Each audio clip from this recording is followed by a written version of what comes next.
अवधूत चिंतन श्री गुरुदेव दत्त. नमस्कार सगळ्यांना. श्री स्वामी समर्थ. 25 जानेवारी 2026 वार रविवार या दिवशी आलेली आहे रथसप्तमी. सूर्य उपासना, सूर्याची पूजा अर्चना करण्याचा अतिशय महत्त्वाचा दिवस म्हणजेच हा रथसप्तमीचा. तुमचं जर हळदी कुंकू करायचं बाकी असेल, तुमच्या मुलांचं बोरन्हाण करायचं बाकी असेल, तर तुम्ही रथसप्तमीला हे सगळं काही करू शकता. रथसप्तमीची पूजा करायची असते. दूध जाऊन द्यायचं असतं. आजच्या व्हिडिओमध्ये रथसप्तमीला कुठली उपासना करावी की जेणेकरून सूर्याची कृपा आपल्यावर, घरावर आणि आपल्या कुटुंबावर, आपल्या मुलांवर कायम राहील. 25 जानेवारीला रथसप्तमी आलेली आहे. आता रथसप्तमीच्या दिवशी सूर्य उपासना करायची असते आणि असं म्हटलं जातं की रथसप्तमी हा सूर्याचा जन्मदिवस म्हणून साजरा केला जातो. तर बघा, आता सूर्याचा जन्मदिवस, सूर्य हा कुठलीच अपेक्षा न करता दररोज आपल्याला सूर्यप्रकाश द्यायचं काम करत असतो. आपल्या आयुष्याची प्रगती व्हावी, आपलं आरोग्य सुदृढ राहावं, त्यासाठी दररोज सूर्योपासना ही खूप महत्त्वाची असते. रथसप्तमीला सूर्याची पूजा केलीच पाहिजे. रथसप्तमीला सूर्याची रथात बसून पूजा करण्याची पद्धत आहे. रथसप्तमीच्या दिवशी रविवार असणार आहे, तरी सुद्धा सकाळी लवकर उठून आपल्याला सूर्याची पूजा करायची आहे. सूर्याला जल अर्पण करायचं आहे. लवकरात लवकर उठून म्हणजेच ब्रह्ममुहूर्तावर उठून अगदी सूर्य उगवत्या सूर्याची पूजा आपल्याला करायची असते. काही जणांना असंही वाटेल की आपण निवांत 10-11 वाजता पूजा करू, तर एक गोष्ट लक्षात घ्या, सूर्य जेव्हा तापतो, तापत्या सूर्याला पूजा जल अर्पण करत नाहीत. सूर्य जेव्हा उगवतो, कमीत कमी 8-8:30 वाजेपर्यंत आपल्याला सूर्यदेवाची उपासना करायची आहे. सूर्याचे मंत्र आहेत, सूर्याच्या ज्या काही सेवा आहेत त्या करायच्या आहेत. आता सूर्याला जल अर्पण कसं करावं, तर तांब्याच्या एका तांब्यामध्ये आपल्याला पाणी घ्यायचं आहे आणि ते पाणी आपल्याला सूर्याला अर्पण करायचं आहे.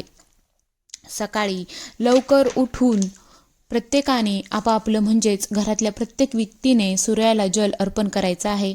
त्याआधी जर तुम्हाला शक्य असेल तर तांब्याचा तांब्या हा आपल्याला घ्यायचा आहे. त्यामध्ये पाणी घ्यायचं आहे. तो तांब्या आपल्याला देवासमोर ठेवायचा. 1 माळ गायत्री मंत्राचं पठण करायचं आहे.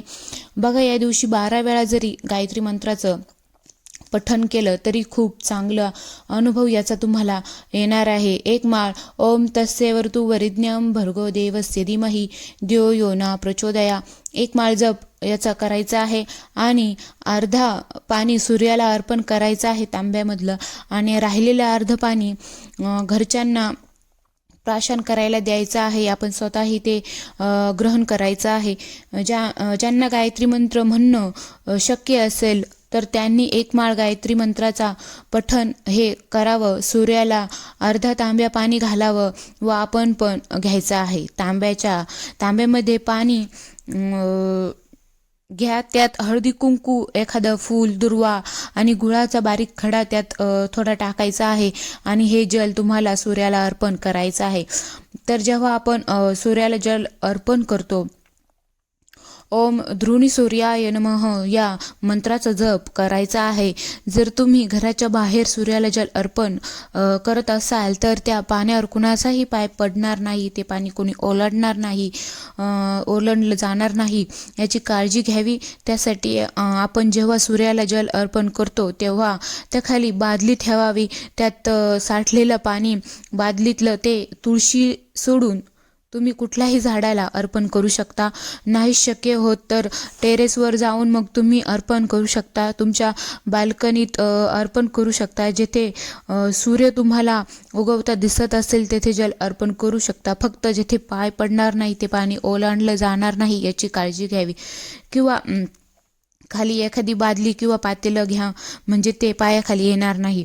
आता जेव्हा सूर्याला पाणी अर्पण करतो, आपण ओम ध्रुणी सूर्याय नमः या मंत्राचा जप करत असतो. त्याच पद्धतीने आपल्याला याच दिवशी सूर्याची उपासना म्हणून खरं तर रथसप्तमीनंतरच उपासना ही केली पाहिजे. सूर्य उपासना सूर्य उपासना हे सूर्य बलवान होण्यासाठी, शक्तिशाली होण्यासाठी काहींना नोकरी लागत नाही आहे, नोकरीत खूप अडचणी किंवा पगारात बढती व्हावी, आपलं प्रमोशन व्हावं, आपल्या कामात यश मिळावं, आपलं आयुष्य सूर्यासारखं प्रकाशित व्हावं, यासाठी सूर्याची उपासना करणं खूप महत्त्वाचं आहे. आपल्या पत्रिकेतील सूर्य जर बलवान असेल ना, तर नोकरी संदर्भात, बढती संदर्भात कधीच अडचण निर्माण होणार नाहीत. आणि सूर्य बलवान होण्यासाठी सूर्याची उपासना करणं खूप गरजेचं आहे. 2026 हे सूर्याचं वर्ष आहे आणि 2025 हे मंगळाचं वर्ष होतं. हे सूर्याचं वर्ष आहे. ह्या 2026मध्ये सूर्याची उपासना दररोज केलीच पाहिजे. दररोज सूर्याला जल अर्पण केलं पाहिजे. रविवारी प्रत्येकाने आपापल्या परीने लवकर उठून सूर्याला जल अर्पण करावं. प्रत्येक महिलेने आपल्या कुटुंबासाठी तसेच कुटुंबातील सर्व व्यक्तीने सूर्याची उपासना नक्कीच करा.